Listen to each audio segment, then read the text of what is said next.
Welcome everybody to the Real Dealz podcast, one of the top-ranked real estate investing podcasts for the last 7 years. This is the place to be for investing strategies you can actually use, expert interviews, and of course, some good old-fashioned entertainment. Now, here's your host for the show, Elliot, the REI guy, Smith.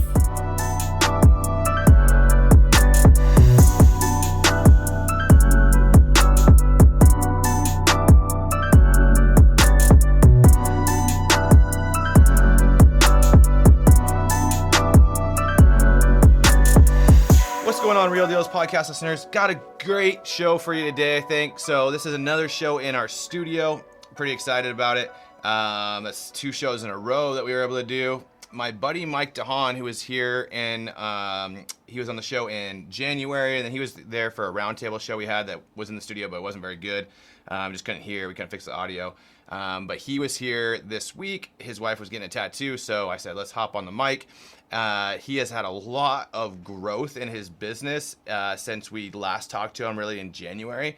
It's really cool to see, and we really dive into how he started working on his business instead of in his, working in the business and turning from an employee to a business owner, and so which is pretty awesome, all the growth he's had, and he's just crushing it, just doing really good, making good money. He just went to Egypt for 9 days, and his business actually did better when he was gone. So that's the sign of owning a good business in a lot of ways, if that's what you want to do. Now, there's other guys that like being in the day-to-day. They like having small operations. They, like Tucker builds really nice houses, but he's still involved in those things. And there's nothing wrong with that. It just depends on what kind of business you want. So the funny thing is, I went this morning. I have a pretty empty Friday, and so today's Friday, and I went to the gym this morning. I told Chrissy that, hey, I'm going to come back and I'm going to pick Monty up and take him to my mom's house because he goes to my mom's on Friday, but I had to run a couple errands. So I had to go to the tire factory to get a screw out of my tire, and then we went and stopped by the dentist to get an appointment for him there. But so while we were at the dentist, I was talking to at the tire store, I was talking to my buddy that owns that shop. And he bought it from a guy, 5-6 years ago, and he's buying the building now, sounds like, potentially. And it was cool because he didn't grow up in the business world, and he was an employee, and then he's transitioning from an employee to a business owner. So I was talking to him and challenging him on some things in his business, and I love talking these business with people. But then when we were all done, he never got out of his office. We just talked the whole time, and then somebody pulled the tire, or fixed my tire with the screw in it. And so they came in and said, hey, your truck's ready. And so as I was leaving, I said, hey, Monty, can you go tell Shane thank you, shake his hand and say thank you for helping us and fixing the tire. And so I was like, this is a really good learning lesson to teach Monty about being a business owner and having employees that do things and being an employee. So obviously he's not even 3, he'll be 3 in December. So, the concepts are higher, way out of his realm of, thinking, but I love talking about these things. So when we were walking out, I said, okay, buddy, so Shane owns the business and has employees work for him, kind of like Dad. And so he was able to fix the tire, but his employees actually did it for him. Well, he could sit in there and talk, and we could talk business and growth and how to be a better business owner. So what the concept that I told him was, we don't trade time for money. And so we want to make money while we're sleeping, or make money while other people are working for our business, and we want to provide a good life for them. And there's nothing wrong with being an employee or being no one's better than somebody else in this scenario. Now, I just wanted something a little bit different. Some people love their jobs, they love being employees, and if you do, there's nothing wrong with it. You can still build wealth and financial freedom while having a job, if you're investing on the side. So, but I said, in our family, we don't trade time for money. So I thought that was a very good learning lesson. It got me thinking. And so then we were driving to my mom's house, and there's these guys on the side of doing road construction. I roll my window down because I talk to everybody, and, talking to them about the weather and things like that. And the guy's like, yeah, I'm not ready for the cold. And so then as I rolled my window up, Monty's like, what's he doing? And I said, well, he's working and he's trading time for money, right? And so it was a good thing. So he could see both differences. And Monty, he's pretty sharp. He picks things up pretty quick. Not just saying that because he's my kid. He just picks things up really fast. And so it was cool because I was able to show him both things. One guy that was not, well, my buddy still trades time for money, but he, was working on his business. And he tends to work on his business a little bit too much. But, and I was like, there's two different people. I said, buddy, see, when I'm driving you to Gigi's, I'm still making money. We still have rent checks coming in. We still have the call center working. We still have all these different things. We have people working on our flips and all those things that I'm not having to physically do myself. So, but we haven't done that really that well for many, many years. Like for the first 3-4 years of our business, we were actually just had a hobby business. We worked 15 to 20 hours. But I still had, if we wanted to buy a house, I still had to go talk to sellers. If we wanted to, do marketing, we still manually, worked on our marketing ourselves, or got our marketing, ordered our marketing. We were still working in the business for the most part. And so this year with growing the call center, I've really, really worked hard of trying to get out of the business so I can just work on it and I can spend time thinking and talking to other guys on how to grow it. And this week was really cool. We have Spencer, so I have a couple of different people that work for me in the different businesses, but let's take Spencer in the call center. So up until, let's say, we hired Spencer in like April, and so he was like my right hand, but he didn't know anything. He knew nothing about real estate, so he had to learn from the ground up.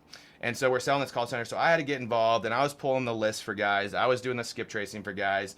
I was, sending it over to the call center, allocating callers and all these things. And so we had a banger month in April, freaking crushed it in May, crushed it in June, and then July I was traveling and had some personal things going on. And so I stepped away and, kind of gave the reins to Spencer and said, here you go, let's see what you learn. I still did sales calls, but then I'm like, you can do everything else. And so our sales were down in July, our sales were down in August, our sales were down in September. But it finally clicked, and I'm like, I just had to do it. I answer every question he has. He'll send me a text message. I'm very responsive when he's learning. I challenge him on things, and I'm still teaching him, but I'm removing myself from, as soon as we do the client calls, like I do the first call because I like it, and that's my lane, and it doesn't take me that many times, maybe 5 hours a week. And it's for right now anyway, so I still am working in the business a little bit. But once we do the client calls, I've been telling the clients, hey, you won't ever talk to me again. You're going to deal with Spencer. So we weren't selling that much skip tracing. We weren't selling, like, getting a bunch of contracts with new clients. But this Tuesday in our weekly meeting, Spencer said, hey, we've done so far for the month 400,000 skips. We have signed up like 4 new clients. They're happy. They're crushing it. He's handled all the allocation because now we have 2 call centers. We have one in the Philippines and we have one in Egypt. He's handling all that. And we're in the meeting and I'm like, I didn't even know that we sold. I saw the revenue come in on our, on our bank account. But I'm like, I didn't even know where it came from, really. And it was a good feeling because it finally started paying off. But, like, how much money did it cost me and our team and my partners, Tucker and Cole, from July, August, and September, where revenue was, like, let's say 60% of where it was in, like, June, May, and June. It cost us a bunch of money. But now think about how much more money we're going to make moving forward because I can go work on bigger clients and bigger deals, and Spencer is running that part of the business. So sometimes you have to take a step back to move forward. And another example, we haven't made as much money this year because I've been working a lot on the call center, haven't been focusing on buying as many flips, so we don't have as many flips in our pipeline. And we've been doing apartments and putting more money in apartments, so they're not like we're making money right now, but equity gains look fantastic, net worth looks fantastic, and all these things, like our net worth's up like 70% this year. And so we're buying bigger deals, but our revenue and our income actually looks less, right? And so I was talking to Chrissy, because she gets stressed about the money, and I'm like, this is a rebuilding year. Kind of like if you have a basketball team and guys start retiring or start trading out or they're too expensive. Sometimes a sports team has a rebuilding year. They just know they're going to lose, but they're hiring new people. They're putting new players in place. They're getting a first-round draft pick that they're banking on for the future.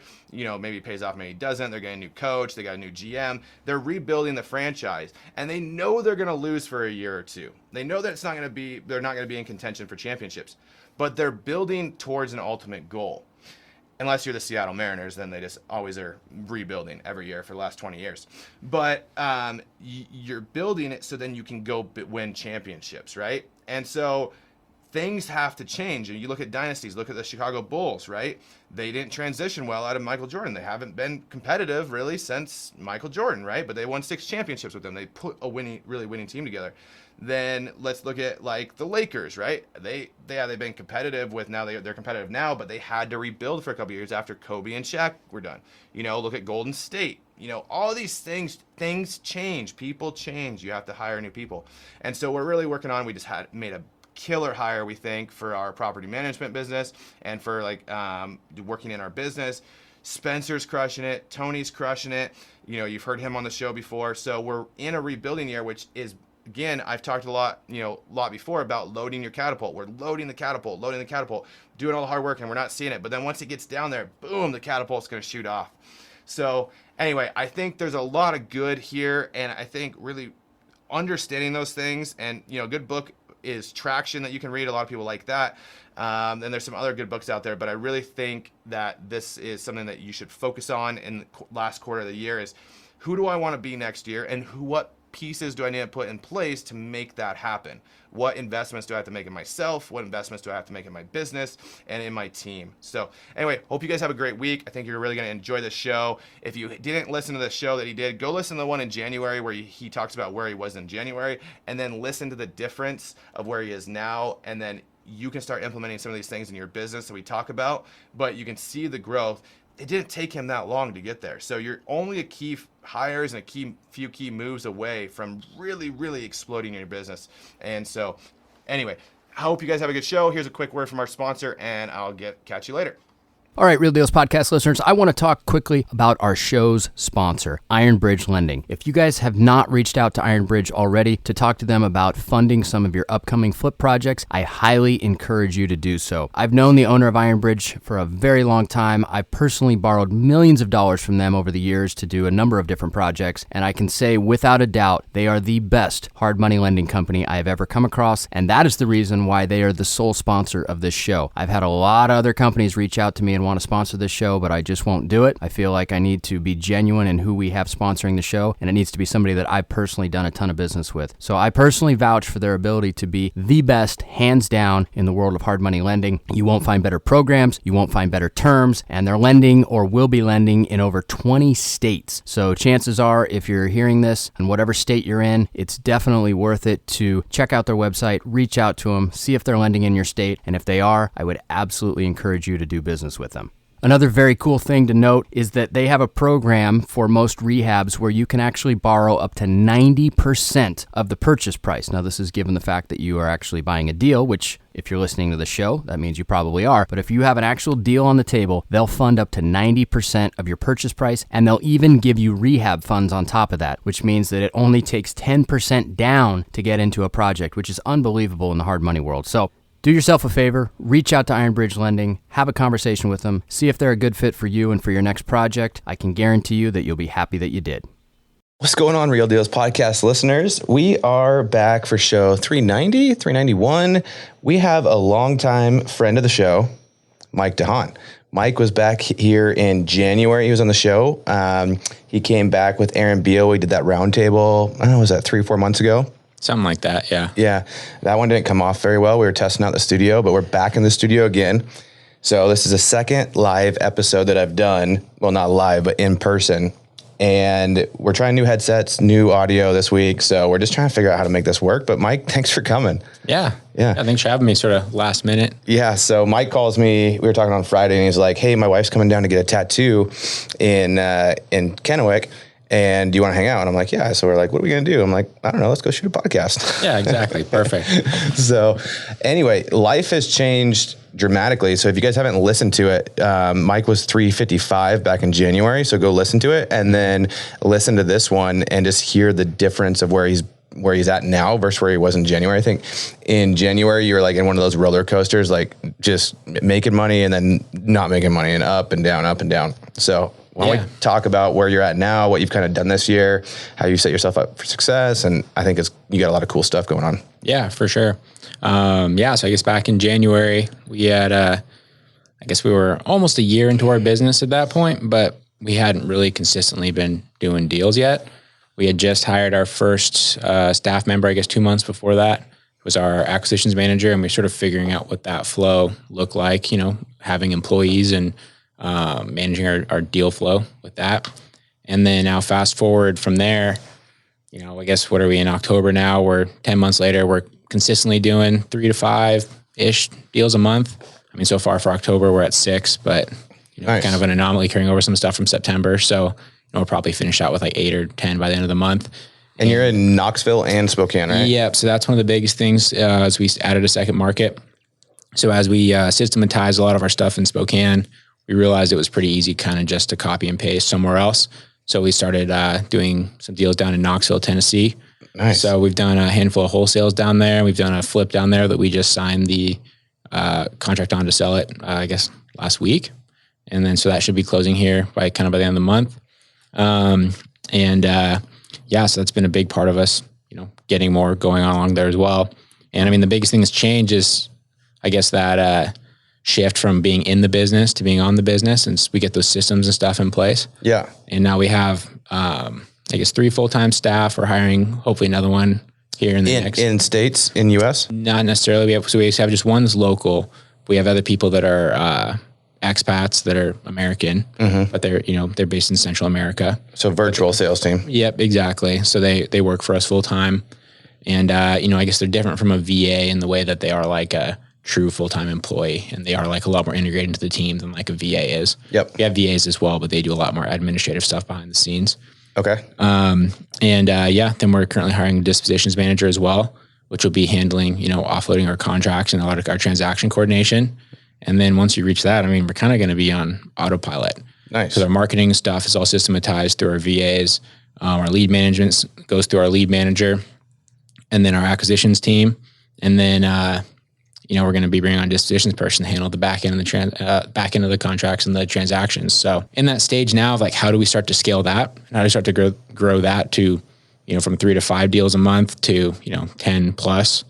And it's just sort of a, not necessarily different processes, but sort of a different mindset. Okay. And, going through that scale. But. Nice. So what are you paying your acquisitions guys?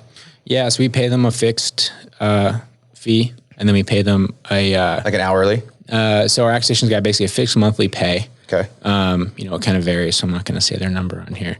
And then we pay them a $1,000 flat per contract that they get. And then, we throw in like a bonus basically at the end of every month if we had a particularly good month. So we shifted away from the straight commission purely because it got complex as we were buying stuff. So complex. Yeah. To do flips or to do, if we bought something for like a rental that we could conceivably wholesale for say $50,000, we decided to keep it as a rental. It's like, well, do we pay that as a commission as if we wholesale at $50,000? Because that was theoretical. We didn't actually do that. And then we have to pull out of pocket to pay that commission. Yeah. So we just basically settled for a flat $1,000. And then, if we have a good month, then we throw in a bonus.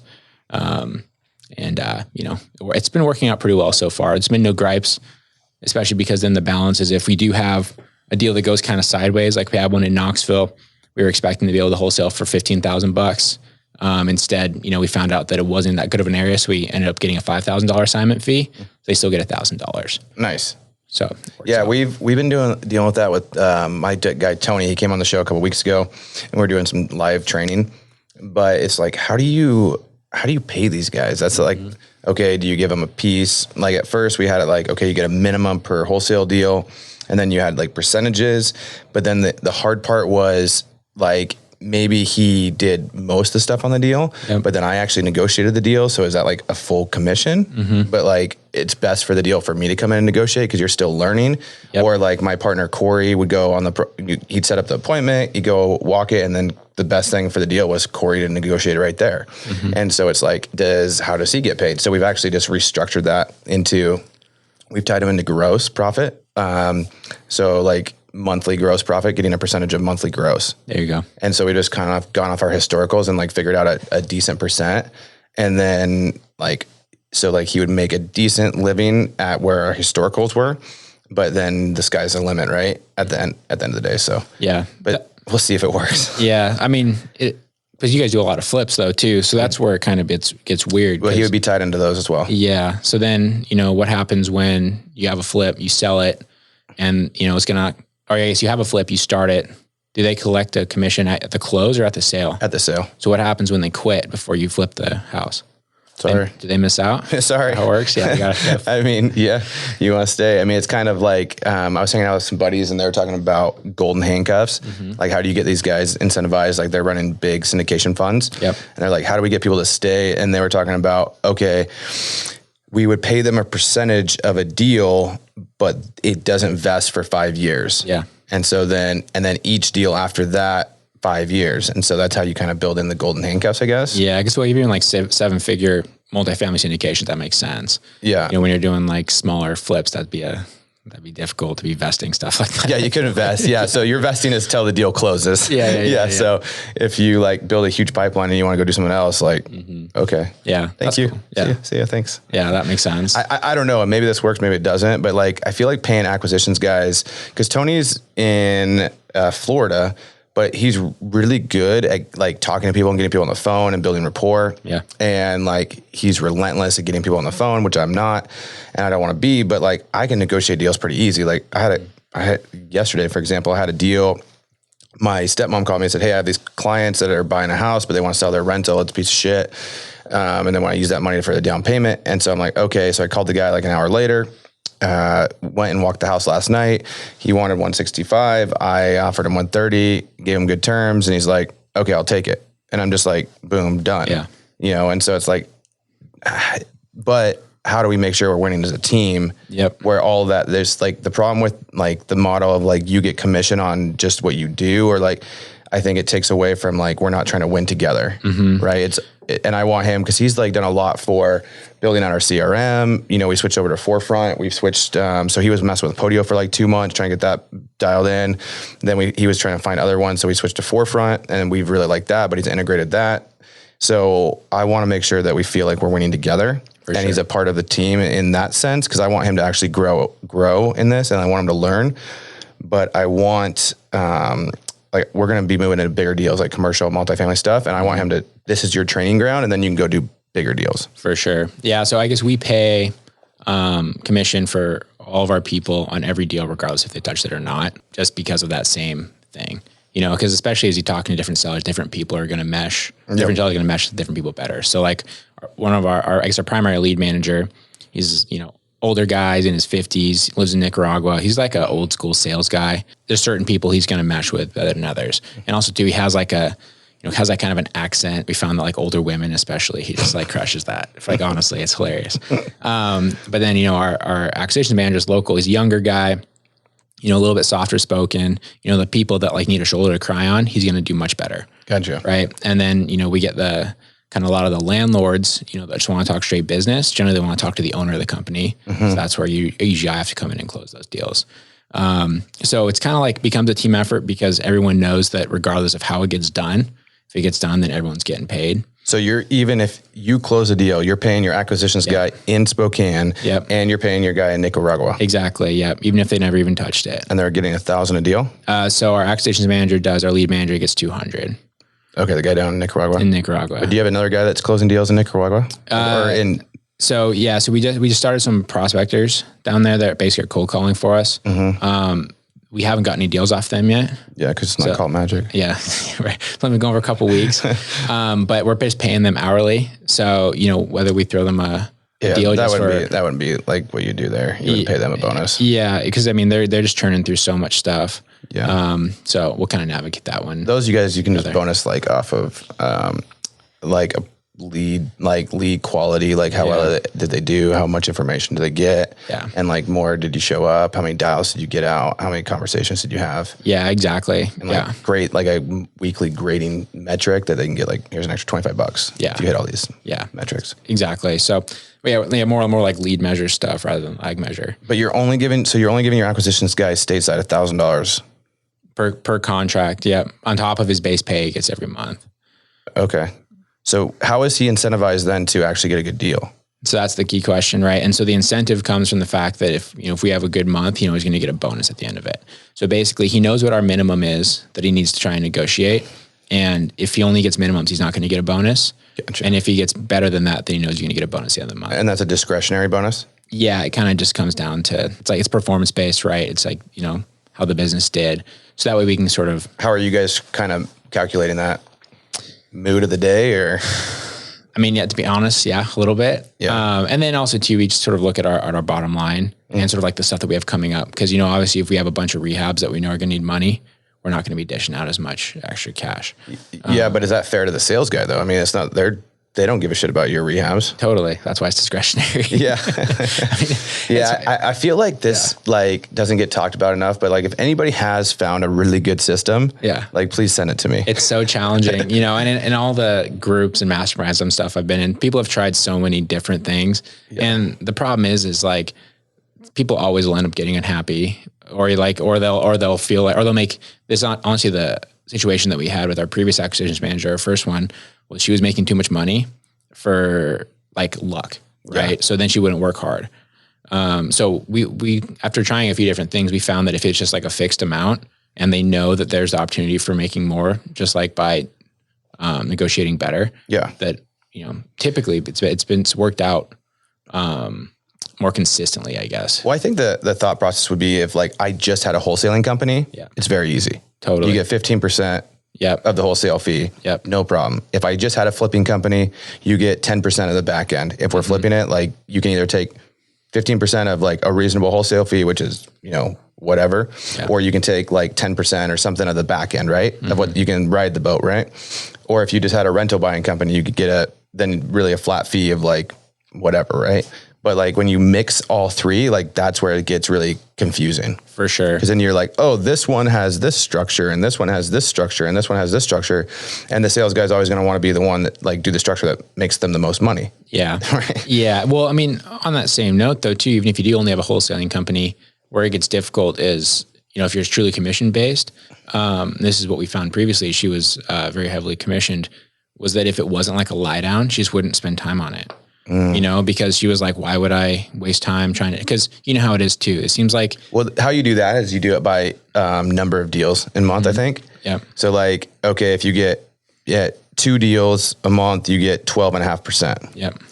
4 deals, you get 15%. Yep. 6 and over, you get 20% or something. But then you end up with people doing this sort of game where it's like, okay, well, it's the 25th of the month. I'm not going to close this until the 1st of next month so I can start, like people just come up with the most conniving stuff to game the system, right? Like, I mean, I can't blame them. I do the same thing in their position. Yeah. So the question is, how do you you just got to make sure everybody's incentives are aligned. Exactly. Yeah. I don't know. That's why we just step back and like just keep it as simple as possible. Yeah. That's why we just did gross profit, honestly. Yeah. And then like, if we decide to keep someone as a rental, then we'll figure that out, I guess. For sure. Like pay them a good fee. Like, yeah. Cause like at the end of the day, say I want to keep it as a rental, like say I'm buying an apartment, like, well, I'm paying a guy $25,000 for just introducing me to these people for this lead that we're buying that 32 unit. Yep. So he had already been talking to the sellers for a while and got me in there. We ended up tying it up and I'm going to pay him $25,000 because I want the deal. Right. Yeah.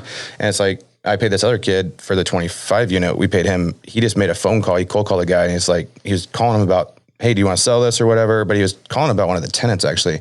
And then he's happened to be an agent. He's like, oh, by the way, do you want to sell this? And the guy sent him over some paperwork and then got it, want to talk to him. And so I'm like, just give me his number. And so the kid gave me his number. I put the whole thing together and I gave him a check for $10,000. Yeah.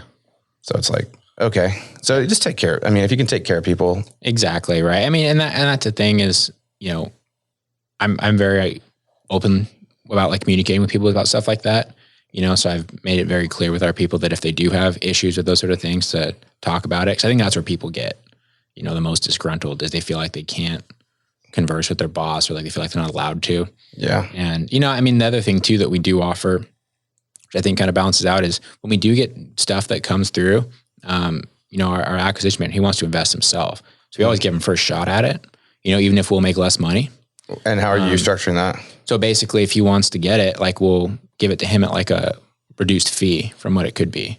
So do you have a limit though of how many, because then the problem with that is then all of a sudden they become your competitors. They get enough cash stacked up. I mean, they want to buy like rentals and stuff from us. Gotcha. That's fine. Yeah. Cause I know of guys, so I have a buddy that what he'll do is they won't let him buy deals. I had one kid that we allowed him to cherry pick one deal a month or not a month, a year. They say, hey, you can cherry pick 1 or 2 deals, right? And you can take those, but you still pay us a fee. Yeah. But then my buddy's also allowed his employees to invest, whether it's $1,000 or $100,000 in at 10%, and the company will pay you 10% interest on your money. Yeah, it's not a bad idea. So then they can like be vested in the company. Yeah. And then you get, if they quit, then you cash them out or whatever. But yeah, right. Yeah, it's not a bad idea. yeah. We haven't actually had to deal with like the limit of that yet. Yeah. Especially our guys, he's so young. I mean, he's still sort of finding his footing. So he hasn't really had the gusto to try and be buying more than one. He tried to buy one of them that we we're going to sell to him, but he couldn't get his financing together. So Gotcha. Oh man, I still am not a huge fan of wholesaling though. I hate it, but like it's so easy. Well, it is and it isn't though. Yeah, right. So like I have like a couple guys down here that like all this call, like perfect example. I have one buddy that when I was out of town, I'm like, we'll send him our leads, and he's Todd Jones. We actually did a show, but then we got lost on the drive. It's one of the ones I lost, so I have to have him back. But I'm like, hey Tony, just call Todd and have him go out there. And so like he went and walked this property, tied the deal up, and he's like, what should I pay you? And he's like, I don't know. We figured like he thought I was gonna tie it up for $319, and we're like, he's like, I think I make 60 on it. I'm like, okay, what if you just pay me 15? He says, it sounds fair. Yeah. And then they end up tying for $325, so it's $6,000 or $5,000 different or whatever. And I'm like, well, let's just split the difference. And so I took $2,500 less. He's like, cool, pay me $12,500. I've never looked at the property. Don't know anything. Like I just set the appointment and kind of nurtured it a little bit, but then went to Todd and it's like easy, boom, done. Yeah. Now, could I have made more money?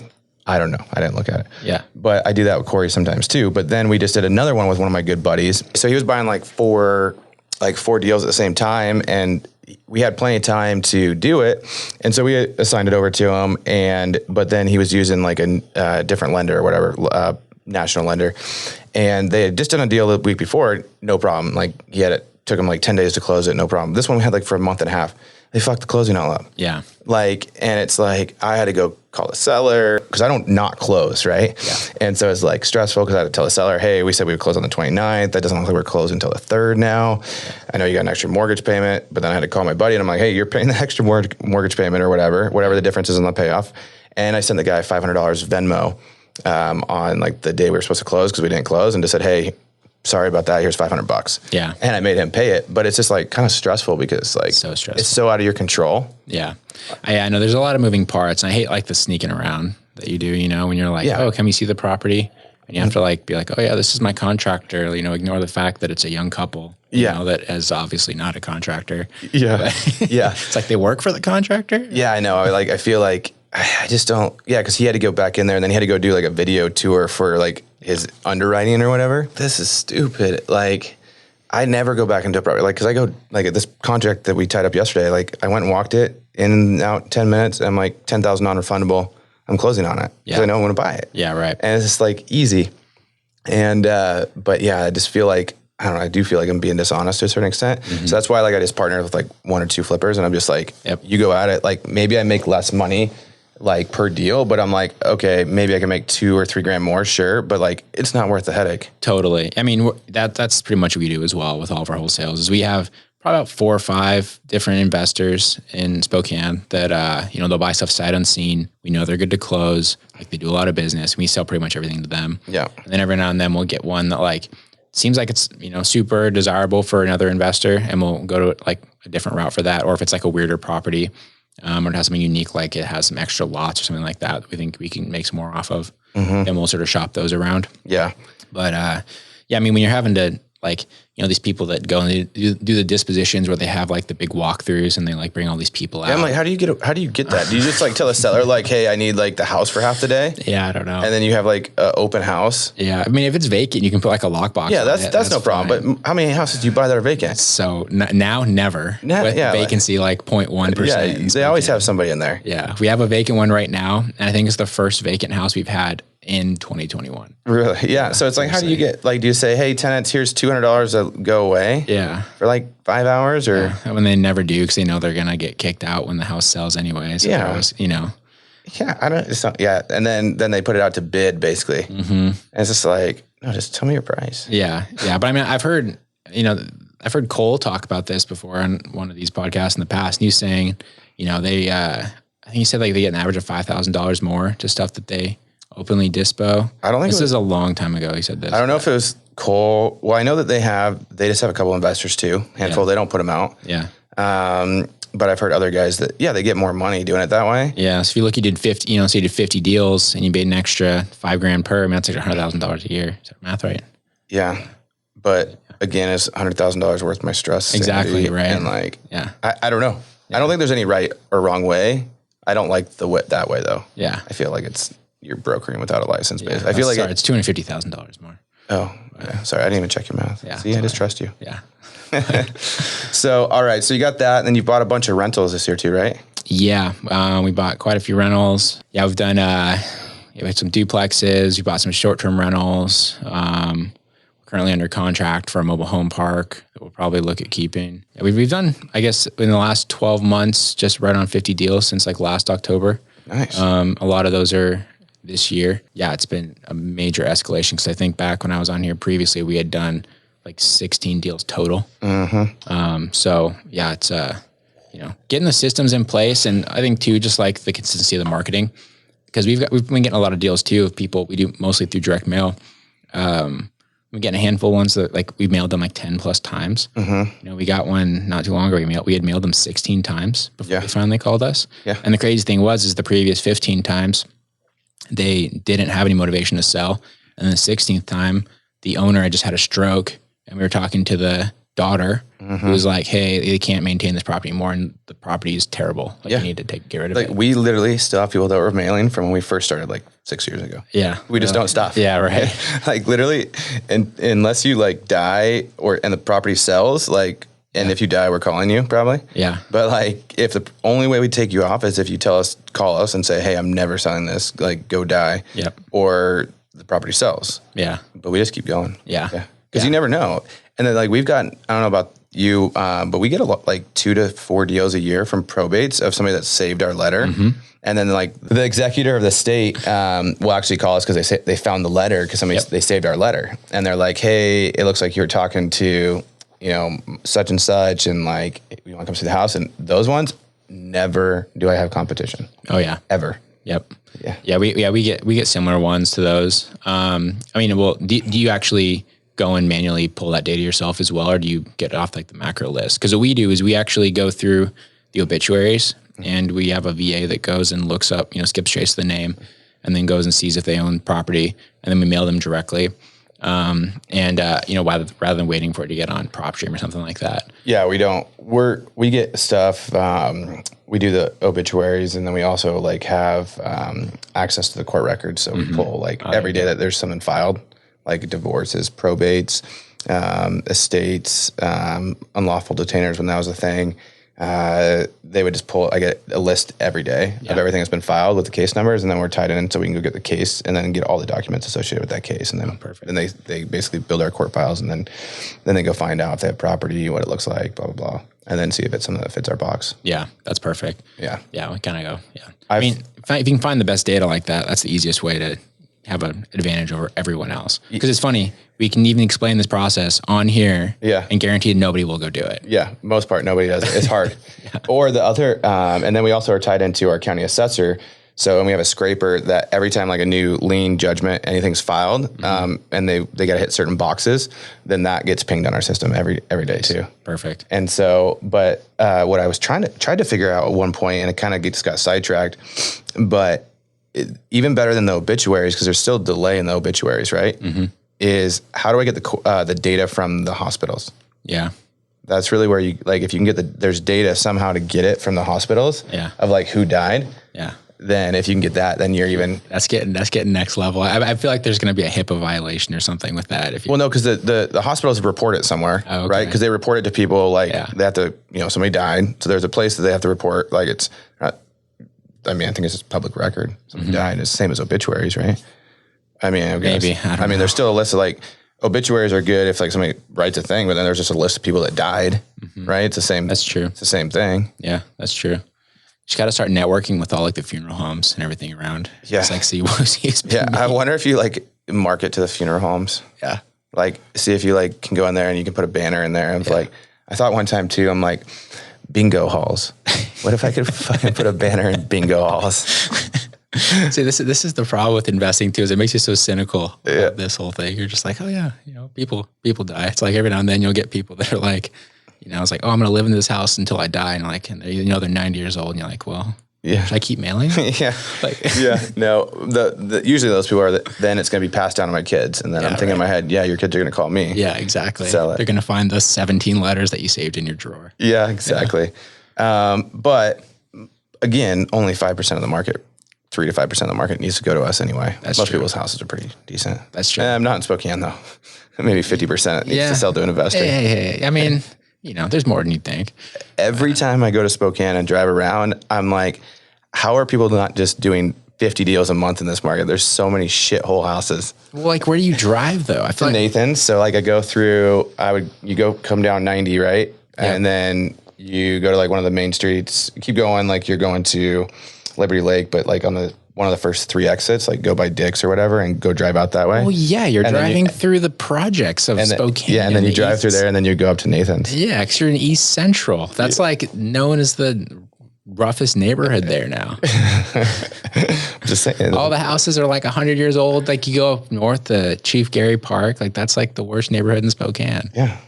And people are probably going to listen to that and argue with me, but your neighborhood in Chief Gary Park sucks. We've done a lot of stuff up there and it's really bad. Yeah. So, all right. So you've systematized, you've automated. So like what has been the biggest aha for you that you've learned this year? Like that you've had to overcome that was like really hard for you? Well, honestly, the hardest thing was being comfortable enough to like actually offload a lot of the stuff that we were starting to offload, especially when we started, we were a 2-man show. So we held it pretty close to the chest, right? And being comfortable to actually step away and feeling like there was enough going on, enough like documented to be able to do that was pretty challenging. Cause when you first start, like you feel like every lead is like super precious, but then as you sort of get more consistent stuff coming in, and then understanding that, an employee isn't going to be perfect, right? Ever. I mean, you're never perfect when you do stuff. So you just kind of I'm perfect. Yeah. I mean, maybe you are. No. I'm not. But being understanding that an employee is going to be like 70 or 80% perfect, but it's going to free up all that time and you can use that to leverage stuff better. I think that was kind of the biggest aha moment, was understanding that not only just like in acquisitions, but also like in our marketing and in like developing our follow up and everything like that we now outsource. Gotcha. It's just freed us up to do a lot more. And I think also too, just getting out of my own way where I'm not like kind of the pigeonhole and a lot of that sort of stuff, or I guess like the bottleneck. Like I'm usually the problem. Yeah. What I found out. Yeah. But then I'm needed in certain ways. So outsourcing and trusting staff a little bit has been a big aha moment. And then also too, the realization that most investors, especially those who aren't finding their own deals, their standards for deals and numbers are extremely different from mine. Being more willing, I guess, to lock stuff up that we wouldn't necessarily buy at that price, because you can probably find people that will. Yeah. And that's been especially for anything wholesale, we've been able to get a lot more deals from that. And I think in the past, we would want it to be exactly what we would buy at. But I mean, right now, because investors are so hungry, they'll buy things at a price that we would never pay, and we can make money off those. Yeah, it's basically they'll pay retail. Exactly. Sometimes, honestly. Well, it feels like retail then with minus repairs, right? Yeah. Yeah. It seems like they'll pay retail. Or I know some of these people that are in these iBuyer markets, they actually will pay retail. Or over retail. Or over retail. Yeah. I know, right? Yeah, it's definitely a different world. For sure. Yeah. So I was watching this CNBC video talking about housing markets and things like that. And we've had kind of a front row seat because we talked to a lot of these guys that are doing this, buying like the hedge funds and some of the stuff, and it just blows your mind away. But they basically raised $60 billion. So everybody's like, oh, what is the housing market going to do? And it's like, doesn't matter. These guys raised $60 billion. They got to go spend it. They've maybe spent like 15 or 20. So they got another 40 to spend. Yeah. And they just keep recapitalizing. And their debt's so much cheaper. Or you're getting like sovereign wealth funds that are coming in. You get all these people that are like, I don't care, it's going to work. And I think really what they're looking at overall from this is, what am I buying this at? What do I think costs are going to do? So if I'm buying it like at replacement cost, below replacement cost, from what I can go build a new house for, especially below replacement cost, then it's like there's still value, even if I feel like I'm paying retail. Yeah. Because what is that house going to cost to build? And there's a shortage of housing and it's like inventory. So the guy basically said, because we were like, how does this not crash? And he said, it doesn't matter because we'll amortize it over 30 years. Yeah, right. And then also they're basically buying this stuff and then they're selling it on the open market as a REIT, making a ton of money, and they're selling it to mom and pop investors that are buying REITs and basically retirements and all this stuff. So at the end of the day, last person holding the bag is the mom and pop investors again. So I know, exactly. Yeah. And that is, kind of the unfortunate truth, but at the same time, I feel like any sort of industry, if you're willing to innovate and find that opportunity and go with it, that's where you make the money. Yeah. People complain about that, but it just means that if you're going to be a passive investor, it's going to be harder. But if you're going to be an active investor, you're willing to roll with the punches and do what you got to do, there's way more opportunity out there, I think, than there's probably ever been. I think there's a ton of opportunity. Yeah. And I talk and just how you look at things too. Mm-hmm. We talked about this, I think a couple episodes ago or last episode, about just understanding more of like your product and your market and understanding like where the value really is. Yeah. And so like, especially in like Seattle's, Portland's, bigger markets where there's density issues, like zoning plays a huge part. What can you put ADUs? Can you put DADUs on there? Those are accessory dwelling units or detached accessory dwelling units. So it's like additional rentals for people that don't know. So do you have a lot that's big enough to put this on? So like, or can you go pop the top, right? Can you cut the top of the house off on a 1,200 square foot ranch, cut the top off and say you buy this house for $400 a square foot. That's retail. You basically buy it on the open market. Well, you can build for $200 a square foot on the top. So if I had 1,200 square feet on the top, cost me $200 a square foot, I can sell it for $400 a square foot. I just made the delta, right? Yeah. So you just made $280,000 just popping the top. Yeah. So you could pay retail for it, or do you have an extra lot on this property or whatever? So, well, it's funny because even in Spokane we do that similarly. Like we do a lot of flips or just like value add in terms of adding usable space by doing like garage conversions or finishing basements. Mm-hmm. So many houses, especially older houses in Spokane, have full basements that are unfinished. Yep. So we'll go through, we'll throw up some walls, an egress window, drywall, electric, and that's it. And it won't even cost that much, but it'll add $100,000+ to a house. Yeah. I mean, we just did a duplex. It was basically a side-by-side duplex that was a 2-1 upstairs. So we basically finished the basements on both of them and made them, added a bathroom downstairs. Now that they reach 4 2s, and we bought it for like $198. I think we put not quite $100,000 into it, finished it up, and appraised for like $400,000. Yeah. So we added $200,000 in value by putting in, right around 100. Yeah. We were able to cash out all of our money, and now we have a duplex that cash flows us like over $1,000. And what was the rent? What was the difference in the rents? Massive. So basically it's like a difference of $1,000 versus $1,700. That's crazy. Yeah. Yeah. And that's true. Cause like here in Richland, like everybody keeps saying like these duplexes are going up. Like they were, a year ago, I didn't want to pay $280 for these things. Now they're going for $350. Yeah. But they have a lot of those 2-1s upstairs unfinished basements. And it's like, man, if you just finish the basement, like you can get so much in rent. I know. And like, exactly. Yeah. But and just being creative with stuff like that, like, anytime that we can add an extra bedroom, and it's going to be, not super janky, we'll do it. Yeah. It's like we bought, I guess beginning of this past year, we bought a duplex that where they reach 1 bed, 1 bath units, and they had these awkward garages that weren't big enough for a modern car. We converted those into 2nd bedrooms, and that brought the rent from like, I think $800, $900 a month to $1,400. And it didn't really cost us that much. It cost us like, I think $25,000 per garage. Jeez. Yeah. And that same sort of one, we bought it about that, I think for $140, put 16 at 200 and appraised for I think like 325 or something. How have you figured out your contractors? Because you said you automated your whole business, so you've automated your contractor center, right? That's the one thing that we've been working on for sure. So that's actually a big reason we've started to shift away from doing a lot of flips. Mm-hmm. Like a lot of the year we were doing quite a few flips and rehabs. Now we pretty much only do rehabs. We're going to keep them as rentals. And the only time we'll like flip is if it's like super basic, carpet paint, like wholesale sort of stuff. But because contractors, how it is right now, man. It's just such a freaking nightmare to find good people. Yeah, we just had, I got in a disagreement with our guy that's been with us for like 2.5 years in house. Mm-hmm. And he didn't like it, I guess, so he quit. Yeah. And my fault, but not my fault. It's my fault. I shouldn't have got in the middle of it. It's Chrissy's deal to deal with them, and I kind of got frustrated about something, and then he just can't handle it. So anyway, so he's quit, and Chrissy's all stressed out because we just had her assistant quit that was doing all the rentals. We have 66 doors now under management. Nice. I'm about to have 100 total because we're buying roughly 100 because we're having 98. Yeah. And so the girl quit, and then like the day of her last day, the contractor quit, which was like our maintenance guy and all this stuff. And we put a notice in, but at least he's finishing out the renovations that he was doing on the unit turns before.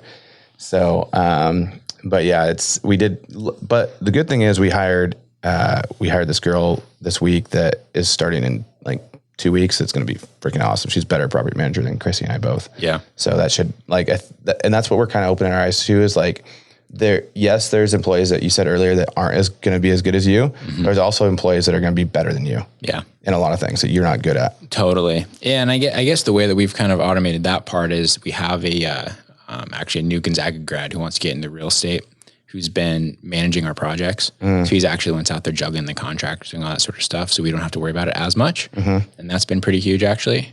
But so when there are people that we need to shop for, he goes and he actually tracks that down and makes sure they show up and do all that sort of stuff. Nice. What do you, how are you guys finding them? The contractors? Mm-hmm. Kind of word of mouth, like, seeing who other people are using, who they're willing to share the information for. And then we have a couple good GCs that we work with. So we'll like get sub recommendations from them. But the problem is any good GC is like so booked out now. And they're freaking expensive. They're so expensive. Yeah. Right? So that's like to go hire, anybody can go hire like really good GC. Yeah. But like you can't make the deals work. Exactly right. Because like you're going to pay them 3x as much, 2x as much. So then you have to find these guys that maybe they're not good at running a business, but they're good handyman or they're good at their trade. They just suck at marketing themselves, or they don't show up sometimes, or they're kind of maybe borderline alcoholics or whatever. But they do good work when they show up. But it's like you have to manage them. So then it's like, okay, I have to do this. So we have to have somebody to manage these people and their emotions and all that stuff. Yeah, and just the weird things that go on with them. We had one guy we thought was pretty good, and then he went to a wedding and then just never came back. And we're like, okay, what happened? It turned out he got into a fight at his wedding and went to jail for a month. Yeah. And he, of course, still hiring back though. I don't care if you've been to jail. Yeah, right. I mean, we would have if he didn't come back and was being all shady because he was trying to, make up for that. And I don't know. It was just a weird deal. So what's okay? So we talked a little bit about your last 12 months. Like, what are you guys putting in for the future? When's your partner going to quit his job? Yeah, that's the big question. Yeah. What's the trajectory that you guys are kind of going after? Yeah. So, we're starting to plan, I guess, for going into these bigger assets. Like we started to market. So like we're currently under contract for a 10 unit and a 30 unit mobile home park that we're trying to sort of figure those out. So shifting away from the residential rentals a little bit. I mean, we'll still buy stuff if it's like a good deal, but like right now we've been kind of forcing opportunities or like, trying to find unique opportunities, and those just take so much time, So being more, doing the wholesale and flipping stuff, just purely transactional, but focusing more heavily on wholesale in our two markets. And then, we've have a thought process of potentially going to other markets as well, since our teams are mostly remote and we can kind of just copy and paste anywhere. Mm-hmm. It's not that difficult to do. I mean, even the stuff that we do in Knoxville, when we're going to wholesale, we just post on Facebook and it's very easy to move stuff. So if we wanted to go to, I don't know, anywhere in Texas or Ohio, whatever, we could do the exact same thing, I'm sure, and it wouldn't be that hard. Because we can generate leads, and if we can close them remotely, then we might as well. Yeah, but why? Let me ask you why. Yeah, so I mean, cash generation, so we can buy larger assets. But why not just go deeper in your own market? That's a good question. And I mean, honestly, with where we're at, we've kind of tapped out our market in terms of marketing potential. We kind of already mail everybody. We kind of already call everybody. So we could probably get more in the weeds and find an extra deal or two, but it's like, that's like twice as much work to find an extra couple deals, when instead we can go with our system and go somewhere else and find the low-hanging fruit over there instead. Yeah. It's going to be a better ROI for sure.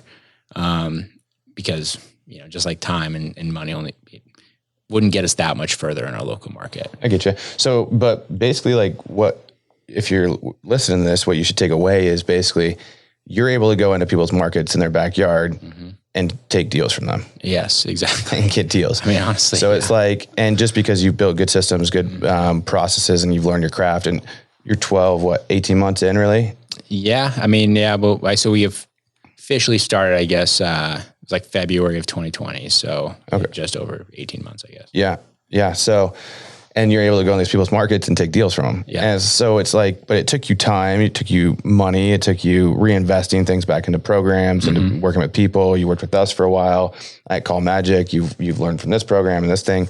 And so it does work. And do you feel like you can go into any market and be successful? Maybe take away New York City and San Francisco. Yeah. I mean, I can't really think of anywhere that we wouldn't be able to find opportunities at the very least. It just comes down to, so I think some markets are kind of funny when it comes to like local versus not local and stuff like that. But even then, like if you can build a base of trust, you can get contracts there. Why go to Knoxville or other states instead of just staying like going Tri-Cities, Seattle, Vancouver? Yeah. So, one of the reasons we started looking at the multiple Midwestern and Southern markets is just because of like, there's a higher investor presence. The markets aren't quite as hot. Right. So it's easier to find more traditional, like off market deals, like, distressed properties. How it is in the Northwest right now. If somebody has a distressed property, they can probably list it on the market and sell it close to retail still, in Spokane. But you're doing 5 deals a month in Spokane. So you've been successful in a traditional market or in a hot market, right? Yeah, exactly. But, we can go down to Knoxville, and, the distressed properties aren't going to sell in the market like they used to, or like, like they do up here. So, there's more, it's easier pickings for sure. So like we've done, I guess 5 deals down there now, and our average cost per deal in Spokane is about $3,600.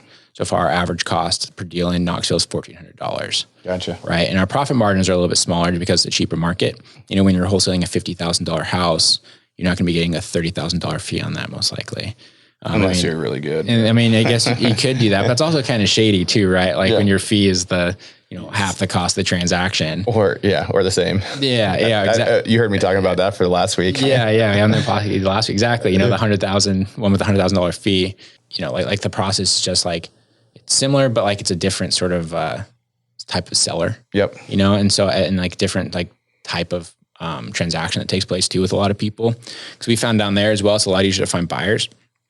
I think it's because more people are actually able to pay cash and not having to pay financing costs. Because it's 50, 100,000 instead of 3, 4, 5, or Seattle, $1 million to go buy this deal. Yeah, totally. And you can find deals, you can get deals a lot closer to ARV because you don't have to count for the transaction costs and the excise tax and all that sort of stuff. Nice. Now you did do a $100,000 deal this year though, right? We did. Yep. Tell me about that one. That was the one Call Magic got us. So yeah, it was kind of an interesting one because it was a piece of land on 5 acres out in Spokane in like a light industrial area. And it was kind of funny because it came in on a cold call, and the guy basically said that he wanted $450,000 for this thing, and it was actually listed for $450,000 at the time. And so, our acquisitions manager called him back and was like, okay, well, like, we're not gonna be able to do that, and basically got some information from him. She called me, and I was actually driving in the car. And she was like, well, what do we offer for this thing? And I was like, where is it? Like, I didn't even do any research for it. And I was like, I don't know what to do with that. Offer him like 180, just basically like a kind of middle finger because he was being a dick, right? Yeah. And so anyway, she calls him back. He gets super pissed off, doesn't really say anything. And then he calls back like 10 minutes later. He's like, she gives you 200. We're like, okay, well, I guess we could probably figure that out. And anyway, the seller was a parcel. The seller was like a college kid. He's like 22. Okay. And it was a parcel that he inherited from his dad, that his dad like used to live there. His dad died, when he was like 17. So he'd been trying to sell this thing for like 4 years. And he'd worked with various realtors that were just listing it for like super high prices and just like not actually marketing it and all that sort of stuff. And it needed a very specific buyer, so we ended up getting for 200. And then we spent the next several weeks basically trying to be like, what the hell are we going to do with this thing? And we were talking to so many people, nobody wanted it. At one point we had it assigned for like a $15,000 fee, and they backed out. They decided it wasn't for them. And then I was actually out grabbing a beer with a buddy, and he was like, oh, it's like, I know somebody who was actually been looking for parcel up there to develop. So he went and made the connection, and I was like, what would you pay for this thing? I was like, trying to figure out. And he's like, gave us like the costing. He's like, oh, I think we probably pay $300 for that. And I was like, oh, okay, that sounds pretty good. Like, so then we spent the next couple of weeks basically just making sure that was all on track. A couple of times they got a little squirrely, and they'd be like, well, what about like the zoning with this? And we'd be like, yep, it's good. I would go and verify everything. Yeah. So I did a lot of like the underwriting for these people too, to make sure that it closed. But yeah, it ended up being $100,000 assignment fee. But it was like one of those that like, there was a lot of work that went into that deal. It wasn't like we got it and then we just found somebody happened to be there that wanted it. No, you earned your money. We earned kind of like we talked about a little bit ago, where like you had to make a deal happen. Exactly. You knew you had some opportunity, but you had to go figure out how to make it work. Yeah, exactly. I mean, during that month closing, we had like a 30-day closing. There was so much due diligence that we did, so much time on the phone with the city, so much time like with the buyer, making sure that he had all of his stuff in a row and he was gonna get it closed. So like, it was like a almost full-time job to get that one done. So I feel like I can justify that pretty fat fee there because a realtor never would have done that. A realtor had been trying to sell it for 4 years. Yeah, and they would have only made 3% of 200,000. They made $6,000. Yeah, exactly right. That's why. Wouldn't have done any of it. So did you have to pay the realtor that had it listed? No. So our timing was just perfect. So basically, their contract was like 2 days from expiring. Their listing agreement was. And the agent didn't try to come back and be like, oh, they saw it off my marketing or whatever? No, I mean, they didn't care, right? Because they had this thing forever. They hadn't even thought about it probably for a year. Yeah. So, just this kind of perfect timing. Yeah, it's pretty cool. How good did that feel? Oh, it was awesome. Especially at that time, like, that was kind of our first like really big deal. And that like kind of jump started the rest of our year. I think that was in like February. Yeah. Tucker talks, we were just talking about this last week, is there's a phase between like excitement and there's a phase in the middle where it's called faith. Yeah. And you just have to have some fucking faith. Totally. Right. And then there's after you finally have faith is like, and you've been doing it for a while, you're like, you don't need faith because you already have it. It's going to work. Yeah. Right. And so, but there's that phase in there that you like need groups or like the DFA that I'm part of or your group you're a part of, or people just like know it's possible. So you see other people doing it. And then when you do it yourself, you're like, oh, I can do this. And it almost like makes everything else easier. Yeah. Right. Like I didn't know shit about buying multifamily. And then we just bought one and I'm like, oh, okay. Yeah, it wasn't that hard, right? Yeah. And then we actually bought another one where like this financing's way easier than like getting any single family or duplex like financing. Yeah. Like when we bought the 25 unit, we went Freddie Mac and it was so easy. They just want a personal financial statement and then they underwrote the property. Yeah, right. And it's like, perfect. That we did another loan, just a little while ago. And it's like, they want freaking everything. They want to know everything about you, your credit score, all this stuff. Yeah. These big deals, they don't give a shit. Yeah. They just care about the property. Yeah, exactly. Yeah. And I mean, you're completely right. Just having that faith and sort of understanding that. I mean, it's just like buying your first rental too. You probably remember when you bought your first like residential rental, how much you overthink everything. Right. And people get so concerned about like the minute details. And it's like and then now to the point where like we trade rentals like trading cards. Yeah. Like I don't even care. Just like, I've got to spend $3,000, fix this, whatever. That sucks. Just get it done. It is what it is. Well, it goes back to the whole thing too. We were talking about earlier with the, I sell to these guys because they're easy because I know my time's worth, but it's like at the end of the day, like I don't need, if I got a 12.5 fee, I could get 15 on the open market. I don't need the extra $2,500. Exactly. Sure. Would I like it? Sure. But like I can go make more than $2,500 doing something else and just do another deal. Yep. Right. And so it's like, but when you're new, you're like every dollar matters. So you tend to piss people off or you don't build good relationships with people because you're so focused on every dollar because you got to put it back in marketing or whatever. Right. Yep. So yeah, it's interesting. All right. So you got this year, you just got back from a pretty cool trip. Yeah. When we talk about that. So this is one of the cool things that we learned in early on, that the real estate, you make good money in it, but it also buys freedom and it allows you to travel. I think people talk about that all the time is they want to, I see it in these forums all the time when people want to use the call center. I want to start wholesaling. I want it then so I can go buy some rentals. So then I can become financially free and I don't have to work again. Yeah.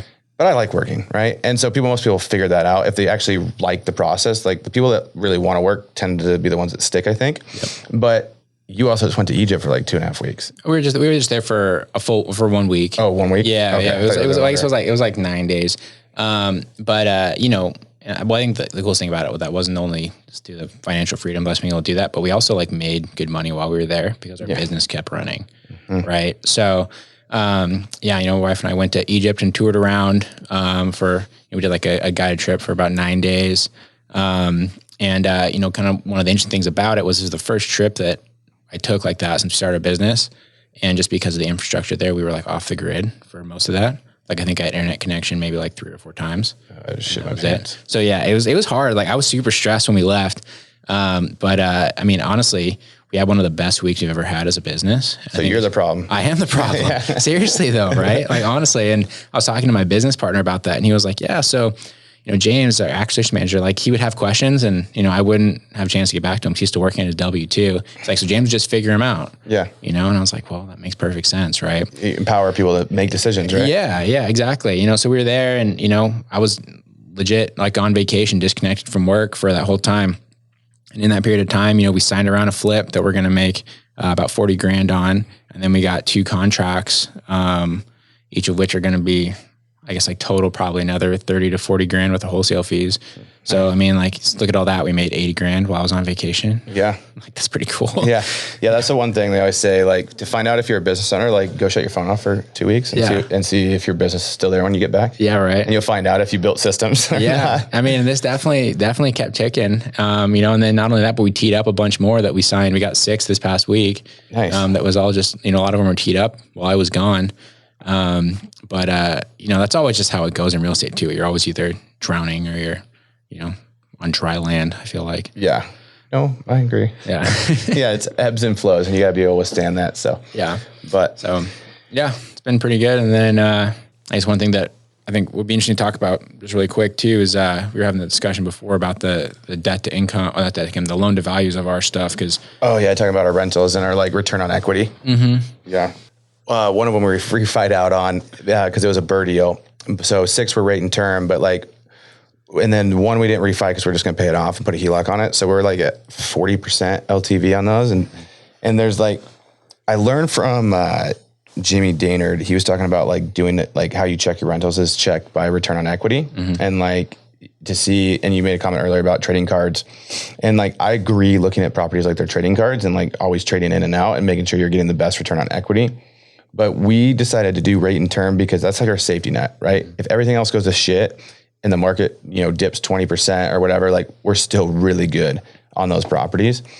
And so that's the thought process because you were doing a refi. Yeah. And I'm like, well, why would you pull all that cash out? Exactly. Yeah. So I'm currently refinancing 5 properties that the ones that my wife and I personally own, so not with our partner. And it's 3 single families and a duplex and a triplex. And we're going to be pulling out, doing a full cash out refi, basically max leverage. We're going to be it's all private money, 3.5% on a 30-year fix. And we're going to be pulling. You got private money at 3.5%. That's not possible. It is. No. Tell me how you did it. It is because it's a company out of Texas that works with this hedge fund. 3.5%, 30-year fix. So is it private is that really private or is it company money? I don't know. I mean, it's not Fannie Freddie. Oh, so you're just saying it's like it's still a loan company. Yeah, it's still a loan company, but it's not like a Fannie Freddie Gotcha, loan. okay. So it's all asset based. So they're not getting my tax returns, all that sort of stuff. We're gonna pulling out close to 600 grand. Jeez. Just in straight cash, right? But the thing is too, with how rates are from all those properties we bought in like 2018, 2019. So, when we bought them, they were sitting at like, 4.5%, 5%. So we're bringing them all down to 3.5%. So our cash flows are going to be reduced by right around $2,000 a month. It's reducing $2,000 a month? Reducing $2,000 a month, but we're going to be having 600 grand in our pocket, right? Yeah, I mean, and if you're 600 grand, I mean, you can go buy a $2.5 million building. Exactly, right? And that's kind of our thought process. But it's funny because as I've talked to people about that, it's such a mixed bag in opinions on like how to approach that, because some people are like, yeah, that's super cheap debt that you can get a huge amount of cash for. It's all tax free, and if I was going to go and do something stupid with it, like just go buy a couple of Ferraris, something that would obviously be dumb. But isn't that what you were driving down here today? It's a secret, yeah. But you can go and reinvest that into so many other properties, which even with like if I bought like 2 other duplexes, it was going to replace that cash flow and add, significantly more, it's like larger assets to our bottom line. Now, is that going to be just you and your wife's stuff, or you put that in the company? So that's what we've been trying to navigate too, is like, do we want to just do some stuff for ourselves? Do we want to reinvest it back into the company? Because like our company too is also, generating enough cash it doesn't really need. Well, I'm talking more like buying rentals with your partner. Yeah. So how we do that, we kind of lend it to our company if we do that. So, if it's needed, I'll probably have some set aside for that. Mm-hmm. I think it'll be mostly going towards like larger investments, because if we end up like this mobile home park, for example, we're buying, seller's willing to carry a note at 6%. Anybody wants 200 grand down. Right. So it's like, well, do we go find a partner for that 200 grand, or do I put in that 200 grand, and save that, cause like if a partner comes in and brings that, they're probably going to want, fixed, return of some kind, or they're going to want some sort of ownership. Yeah. I don't want to give up ownership. Yeah, exactly. Right. So it's like, if I have the ability to bring 200 grand, is that worth it? Yeah. It's like potentially, yeah. I think the only reason that we would a partner be more beneficial is if they have more experience. Yeah. Navigating a deal like that, because that's going to be new for us. Yeah. That's what we try to navigate too, is like on these bigger deals, bigger for us, but they're still like, we don't want to we like ran this one as a pro forma with like doing a GP LP, like 50-50 split and bringing all the cash in. And then like, even if you had to pay like a 6% pref, even though the deal's going to be better than 6%, it just like eats your freaking cash flow so much. Yeah. And it's like, I just don't want to do it. Yeah. Like it doesn't get me excited. I feel like I'm giving way too much away. Right. Yeah. Like, it's so like, cause then they're getting, the pref is weird because when you start working on the pro formas, like and that's a preferred rate of return, even if you like go 5% pref, which is low in like syndication world, it just like eats so much of the deal away. Yeah. And I don't understand like really why or how it works out. And then everybody's like worried about like IRR, which is internal rate of return. And they always want to be like 15% minimum. But when you actually like ask people, like, what does it mean? Like nobody really knows. Like literally I asked like, Brandon Turner's right hand, Ryan Murdoch, because I was trying to figure this out like before I knew all this stuff. I'm like, hey, like, okay, I understand how you calculate IRR in a spreadsheet, but what does it matter? Mm-hmm. And they're like, nobody knows. It's just a metric to gauge a deal. But like, okay, but why is it a good metric? Yeah. You know what I mean? Because somebody told them that it was. Yeah. But every fund does IRR, right? Here's our 8% pref with a 16.2% IRR. Mm-hmm. Nobody really knows. Like that doesn't like really matter. That's the sketchy thing about these syndications and like the finance world in general, right? It's like, I don't know, most people that are investing in syndications as well, in my opinion, from my limited experiences, they probably don't know what they don't know what they're doing, but like, okay. And then maybe they get a 10, on average, a yearly annualized return of like 10 or 12% or whatever. Okay. That's good. Maybe if they get up to 15 or whatever. Yeah. But then the problem is on the general partnership side, unless you're doing like a $50, $60 million deal, like, and you're taking, then you're taking fees. How you make money is you take fees along the way. Like you take a 2% acquisitions fee. So $50 million, that's pretty decent. You take a asset management fee, you take a construction fee, you take property management fee, you take all these fees along the way. So they can give up like 70% of the deal to the investors and they get 30%, which the 30% on a $50 million deal is pretty big, right? Yeah. But then they take fees along the way. Yeah. But it's like, I don't know. I'd rather just do like $10 to $15 million deals and just not take fees. Yeah. Or just like, I don't know. I know it's so weird. It's a whole different. How do you exit? And then when are you supposed to exit? And it's like, again, if we're looking at these things like they're baseball cards, I don't want to exit unless I have to. Yeah. Well, I think that's the shift from being like a, sort of traditional investor to like an institutional investor. So when you're having to start, manage it more like a legitimate business like that. Yeah. When you start to play with other people's money, it gets pretty serious, especially on that scale. Well, if you have 100 investors at $100,000, I mean, that's a big deal, right? Yeah. Yeah. Well, I mean, if you have anybody's money, it's a big deal. But like, if it's your uncle who gave you 15 grand and stuff goes sideways, that's probably going to be more forgivable than if you have, a bunch of people who gave you their retirement money. Yeah. And then, they realized that you were taking 30% fees on it and then the deal goes sideways. Yeah. Like that's not going to go very well. But you got yours all the way through.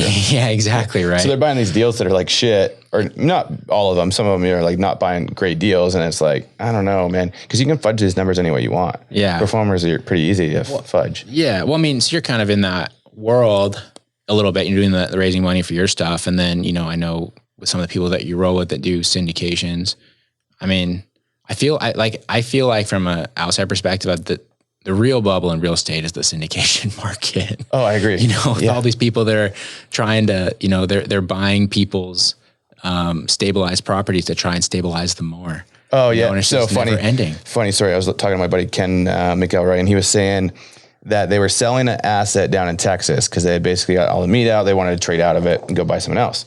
Well, like they list it, everything. A couple weeks later, he gets an email from the syndicator, some young kid syndicator, and they're like, "Look at all this upside, in this deal." It was his own deal. I think he talks about that in your podcast, didn't he? Yeah, and he's like, gets his own, syndicates his, trying to syndicate his own deal, and Ken owns like 9,000 units, like literally wrote the book, right? And like, it's like, this guy's an idiot. Like, I feel sorry for the people that are putting money in there. I know, but it's like everywhere right now. There's just so much cash. Yeah, I know it's a weird deal. I don't know, and people worry about like the residential bubble, but I mean the one thing I do like about residential stuff is that it is liquid, more so than a 300 unit apartment building. Yeah, exactly right. Yeah, but then there's guys putting funds together to go buy 300 single family houses or 1,000 single family houses. So it's true, it's happening. We see that especially down in Knoxville. We're getting leads from people that own 30 or 40 properties. Which you don't really see that a lot in Spokane. You never see that. But we've run into a handful of people down in Knoxville, and they'll own like a whole neighborhood, and all the houses are worth like 50, 60 grand. What are you doing with those leads? Trying to figure out how to get packages and stuff like that from them. But they're tough sells because like we've also found that a lot of those people, the properties are in really, really poor condition, and they also, they like live in New York and they just don't care. Yeah. Like there was literally this one lead that we got, the guy wanted 18 grand for it. And on the paper trail, the property had been sold like 6 times in the last 2 years. And first it was like 7,000, then it was 9,000, then it was 12,000, and like literally trading baseball cards at that point. Yeah. And like one person would go in and like fix the toilet and try to sell it for like $1,000 more. Yeah. It's ridiculous. Yeah. I bet you could put, I could probably get guys that would buy 100 plus packages right now. It just depends on, I mean, there's guys doing it that they just have that much cash, or like Aaron Amuchastegui was on the show a couple months ago, and he's buying new construction subdivisions. And so he's buying, like, I think he bought like 150 duplexes or 100 duplexes or whatever in this one neighborhood, and then buying single families, like full developments. Yeah.